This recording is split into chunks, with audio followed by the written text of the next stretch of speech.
Hello மக்களே, நம்ம தமிழ்நாட்டு அரசியல்ல இப்போ கச்சத்தீவு விஷயம் மறுபடியும் சூடு பிடிச்சிருக்கு. ஆனா இந்த வாட்டி விவாதம் டெல்லியில கிடையாது மக்களே, நம்ம கடலுக்கு அந்த பக்கம் இருக்கிற இலங்கையில கிளம்பி இருக்குது. என்ன விஷயம் தெரியுமா? விஜய் அவரோட மாநாட்டில் கச்சத்தீவை மீட்போம் அப்படின்ற மாதிரி ஒரு போடு போட்டாரு. அதுக்கு அங்க இருக்கிற ஒரு எம்பி விஜய் சிஎம் ஆனா கச்சத்தீவை கொடுத்துருவோம் அப்படின்ற மாதிரி சொல்லியிருக்கிறாரு. என்னப்பா சொல்றீங்க, உண்மையாவா? கச்சத்தீவு வரலாறு என்ன? அந்த எம்பி ஏன் அப்படி சொன்னாரு? இது எல்லாம் இன்னைக்கு டீட்டெயிலா பார்க்க போறோம். வீடியோவை ஸ்கிப் பண்ணாம லாஸ்ட் வரைக்கும் பாருங்க, ரொம்ப இன்ட்ரெஸ்டிங்கா இருக்க போகுது. வாங்க பார்க்கலாம். நான் உங்க Raja. Welcome to history mystery.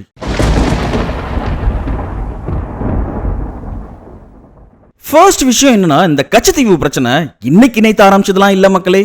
இதுக்கு பின்னாடி ஒரு பெரிய ஹிஸ்டரியே இருக்குது. அதை சிம்பிளாவும் கொஞ்சம் ராவாவுமே பார்க்கலாம். முதல்ல ஒரு விஷயத்தை கிளியர் பண்ணிக்கணும். கச்சத்தீவு ஏதோ நடுக்கடல்ல சும்மா கிடந்த தீவு கிடையாது. 17ஆம் நூற்றாண்டுல ராமநாதபுரம் சேதுபதி ராஜாக்கள் இருக்காங்கல்ல, அவங்க கிட்ட தான் இது இருந்துச்சு. அவங்க தான் இந்த தீவோட முழு அதிகாரத்தையுமே வச்சிருந்தாங்க. சொல்ல போனா அங்க இருக்கிற ஒரு அந்தோனியார் கோவில் ரொம்ப ஃபேமஸ். அந்த கோயிலை கெட்டினது கூட ஒரு தமிழ் மீனவர் தான். அப்போல இருந்தே நம்ம மீனவர்கள் அங்க போறது வர்றதுன்னு சொல்லி ரொம்ப நார்மலா விஷயம் போயிட்டு இருந்துச்சு. இப்படியே காலம் ஓடிட்டு இருக்கும்போது இந்தியாவுக்கு சுதந்திரம் கிடைக்குது. ஆனா 1974ல ஒரு பெரிய அரசியல் திருப்பம் நடக்குது மக்களே. அப்போதைய பிரதமரா இருந்த இந்திரா காந்தி அவங்களும் இலங்கை பிரதமர் சிறிமாவோ பண்டாரநாயக்காவும் கைகோத்தாங்க. அவங்க கைகோத்து ஒரு ஒப்பந்தம் போடுறாங்க மக்களே, இண்டோ ஸ்ரீலங்கன் மெரிடைம் அக்ரிமெண்ட். அப்போ என்ன முடிவு பண்ணாங்கன்னா, இந்தியா அண்ட் இலங்கை இதுக்கு இடையிலான அந்த கடல் எல்லையை பிரிக்கணும். அந்த எல்லைக்கோட்டுக்கு அந்த பக்கம் கச்சத்தீவு போனதுனால அது இலங்கைக்கு கொடுத்துட்டாங்க. அப்போ இந்திய அரசாங்கம் என்ன சொல்லி தெரியுமா மக்களை சமாதானப்படுத்துறாங்க?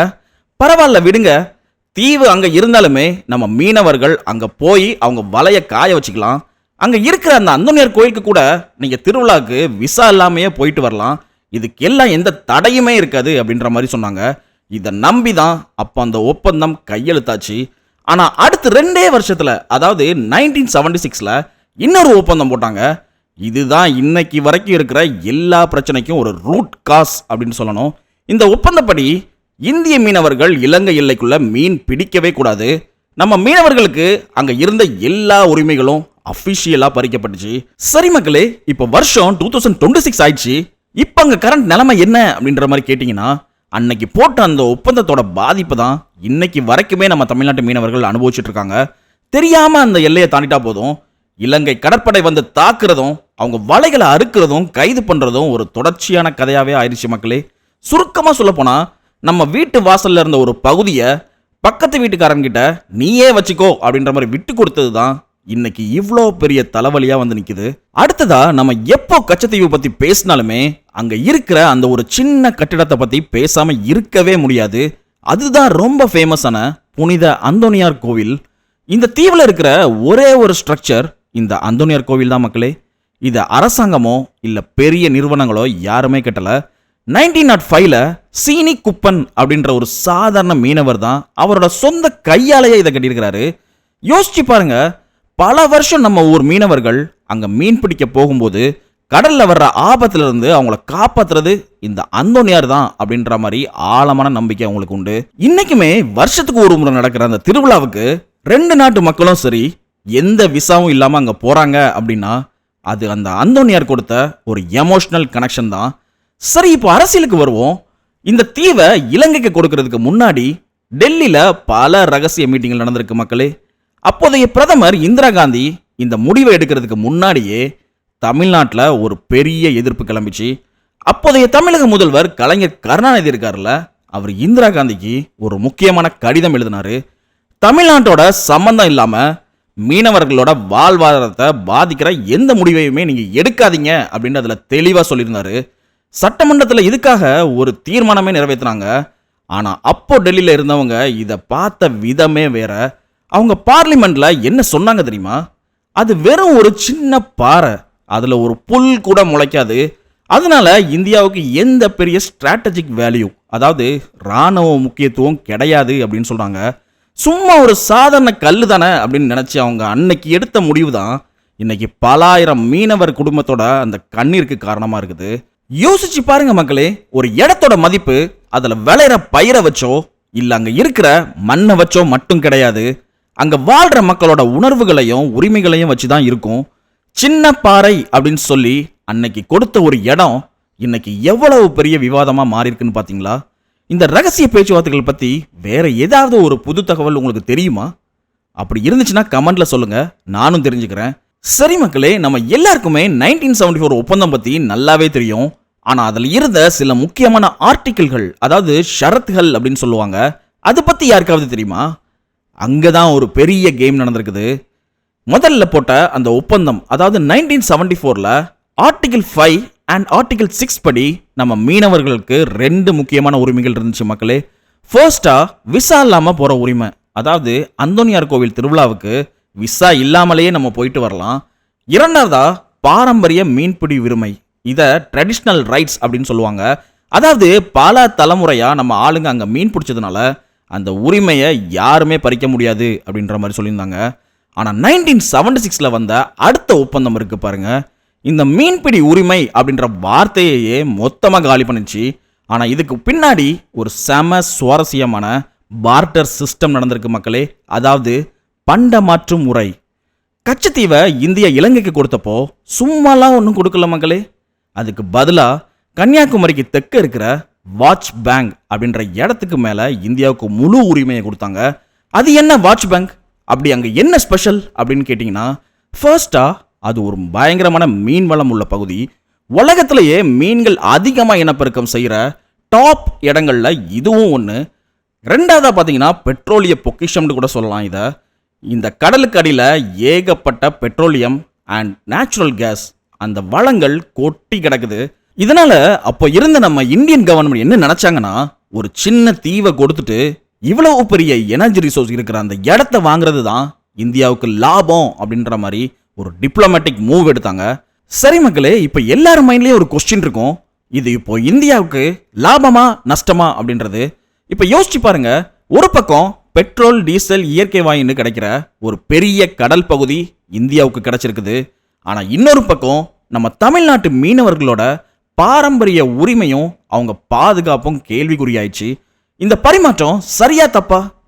நாட்டின் பொருளாதார வளத்தை பார்த்தா இது ஒரு ஜீனியஸ் மூவ் அப்படின்னு தான் சொல்லணும். ஆனா மீனவர்களோட வாழ்வாதாரத்தை பார்த்தா இது ஒரு பெரிய ஏமாற்றம். நீங்க என்ன நினைக்கிறீங்க மக்களே? பெட்ரோல் முக்கியமா இல்ல நம்ம மீனவர்களோட பாதுகாப்பு முக்கியமா? உங்க கருத்தை சொல்லுங்க, நம்ம கமெண்ட்ல விவாதிக்கலாம். சோ மக்களே, இப்போ வரைக்குமே நம்ம பார்த்தது ஹிஸ்டரி மட்டும்தான். ஆனா இப்போ கிரவுண்ட் ரியாலிட்டி என்ன, அங்க என்னதான் நடக்குதுன்னு பார்க்கலாம். சமீப காலமா கச்சத்தீவுல ஒரு புது பிரச்சனை கிளம்பி இருக்குது. அந்த தீவுல இருக்கிற ஒரே அடையாளம் நம்ம அந்தோனியார் கோவில் தான் அப்படின்றத நம்ம ரீசெண்டா பார்த்தோம்ல. ஆனா அங்க இலங்கை கடற்படை ஒரு புதிய புத்த விகாரா கட்ட முயற்சி பண்றதா சில நியூஸ் வெளியாச்சு. ஏன் இது அவ்வளோ பெரிய விஷயம் அப்படின்ற மாதிரி கேட்டிங்கன்னா, ஏன்னா இது வெறும் கோயில் குளம் சம்மந்தப்பட்ட விஷயம்லாம் இல்லை மக்களே. ஒரு இடத்தோட கலாச்சார அடையாளத்தை மாற்றிட்டா காலப்போக்கில் இது எங்களுக்கே சொந்தமான புனித தலம் அப்படின்ற மாதிரி கிளைம் பண்ணுறதுக்கு அவங்களுக்கு வசதியாக இருக்கும்ல. இதுதான் தமிழ்நாட்டு மக்கள் மத்தியில் பெரிய கோபத்தை உண்டாக்கிச்சு. இந்த ஒப்பந்தத்தை எதிர்த்து சட்டப்பூர்வமாக பெரிய அடி அடிச்சது யார் தெரியுமா? மறைந்த முன்னாள் முதல்வர் ஜெயலலிதா அவங்க தான். இவங்கள பற்றி டீட்டெயிலாக நம்ம சேனலில் ஒரு வீடியோ போட்டிருக்கோம், பார்த்தவங்களுக்கு தெரிஞ்சிருக்கும், பார்க்காதவங்க கண்டிப்பாக பார்த்துருங்க. So back to the topic. 2008ல் அவங்க தனிப்பட்ட முறையில் உச்சநீதிமன்றத்தில் ஒரு வழக்கு போட்டாங்க. அவங்க மெயினான பாயிண்ட் என்ன தெரியுமா? நம்ம இந்தியாவுக்கு சொந்தமான ஒரு நிலப்பகுதியை இன்னொரு நாட்டுக்கு தாரவாக்கணும் அப்படின்னா நாடாளுமன்றத்தில் அரசியல் சாசன திருத்தம் கொண்டு வரணும். ஆனால் கச்சத்தீவு விஷயத்தில் அப்படி ஒரு திருத்தமும் செய்யப்படவே இல்லை. வெறும் கவர்மெண்ட்ஸுக்கு இடையிலான அந்த ஒப்பந்தத்தை வச்சுக்கிட்டு ஒரு தீவை கொடுத்தது சட்டப்படி செல்லாது. இன்னைக்கும் அந்த வழக்கு உச்சநீதிமன்றத்தில் தான் இருக்குது. மத்திய அரசாங்கம் என்ன சொல்றாங்கன்னா, இது ஏற்கனவே முடிஞ்சு போன விஷயம் அப்படின்ற மாதிரி வாதாடுறாங்க. ஆனால் தமிழ்நாட்டை பொறுத்த வரைக்கும் இந்த வழக்கு தான் கச்சத்தீவை மீட்கிறதுக்கான ஒரு பெரிய நம்பிக்கையா இருக்குது. சரி, இப்போ உங்ககிட்ட ஒரு கேள்வி, நீங்க என்ன நினைக்கிறீங்க? பல வருஷங்களுக்கு முன்னாடி போடப்பட்ட ஒரு ஒப்பந்தத்தை இப்போ சட்ட ரீதியாக திருத்த முடியுமா? இல்லை முடிஞ்சது முடிஞ்சு போச்சு அப்படின்ற மாதிரி விட்டுறணுமா? மீனவர்களோட வாழ்வாதாரத்தையும் நம்ம நாட்டோட எல்லையையும் பாதுகாக்க வேற என்ன வழி இருக்குன்னு உங்களுக்கு தோணுது? கீழே கமெண்ட்ல சொல்லுங்க, நானும் தெரிஞ்சுக்கிறேன். நாம அதை பத்தி பேசலாம் டீட்டெயிலா. சரி மக்களே, இப்போ முக்கியமான விஷயத்துக்கு வருவோம். இப்போ நான் சொல்ல போறது பழைய ஹிஸ்டரிலாம் கிடையாது மக்களே. இப்போ தளபதி விஜய் அரசியலுக்கு வந்து அவரோட மாநாட்டில் கச்சத்தீவை மீட்கணும் அப்படின்ற மாதிரி ஒரு தீர்மானத்தை போட்ட உடனே இலங்கையில் பெரிய விவாதமே கிளம்பிருச்சு. இலங்கையோட ரியாக்ஷன் என்ன தெரியுமா? ஃபர்ஸ்டா அவங்க முன்னாள் அதிபர் மஹிந்த ராஜபக்சேயோட மகன் நாமல் ராஜபக்சே என்ன சொன்னாருன்னா, விஜய் எனக்கு ரொம்ப பிடிச்ச நடிகர், அவரோட படங்கள் எல்லாம் நான் அதிகமாக விரும்பி பார்ப்பேன், ஆனால் இலங்கையோட இறையாண்மை விஷயத்தில் நாங்கள் ரொம்ப தெளிவாக இருக்கோம் அப்படின்னு சொல்லி ஒரு டிப்ளமேட்டிக்காக ஒரு கமெண்ட் கொடுத்துருக்காரு.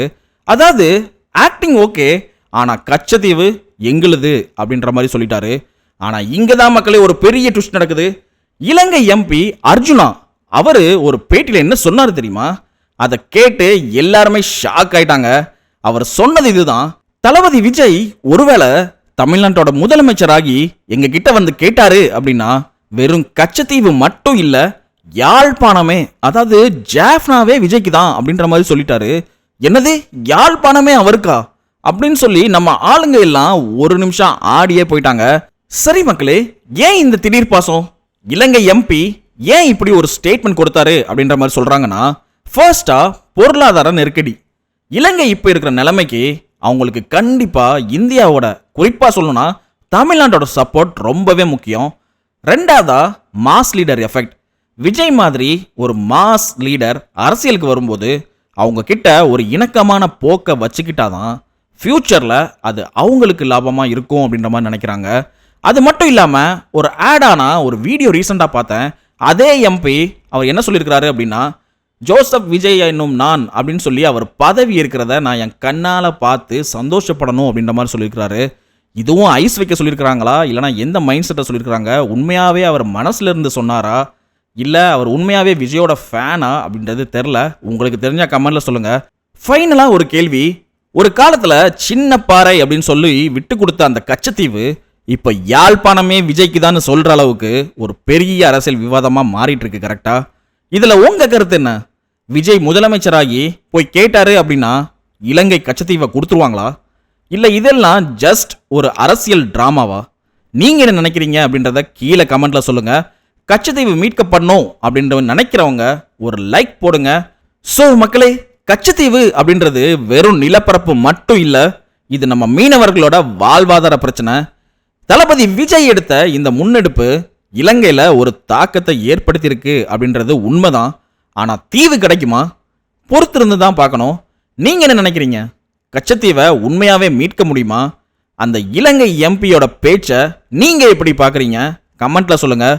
இந்த வீடியோ பிடிச்சிருந்துச்சுன்னா லைக் பண்ணுங்கள் அண்ட் உங்கள் ஃப்ரெண்ட்ஸுக்கு ஷேர் பண்ணுங்கள். ஏன்னா உண்மை எல்லா இடத்துலையும் போய் சேரணும். அண்ட் நம்ம சேனலை இன்னும் சப்ஸ்கிரைப் பண்ணலன்னா சப்ஸ்கிரைப் பண்ணுங்கள். அது எனக்கு ரொம்ப மோட்டிவேஷன் கொடுக்கும். அடுத்து ஒரு சூப்பரான வீடியோவில் சந்திக்கலாம். Until then, stay curious. Thank you. Bye-bye.